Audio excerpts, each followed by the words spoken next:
பிரசங்க ஒரு அழகான வார்த்தையை சொல்லுகிறார். ஒரு தேசத்தில் ஏழைகள் ஒடுக்கப்படுவதையும் நீதியும் நியாயமும் புரட்டப்படுவதையும் பார்த்தாயானால் ஆச்சரியப்படாதே. ஏனென்றால் உயர்ந்தவன் மேல் உயர்ந்தவன் காவலாளியாக இருக்கிறான்.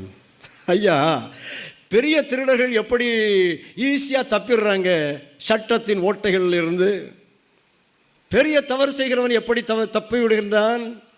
பணம் படைத்தவன், பதவியில் இருக்கிறவன் எப்படி தப்பி விடுகின்றான். எப்படி தெரியுமா? உயர்ந்தவன் மேல் உயர்ந்தவன் காவலாளியாக இருக்கிறான் பைபிள் சொல்லுது. ஆனால் அந்த வசனம் அதோடு முடியவில்லை.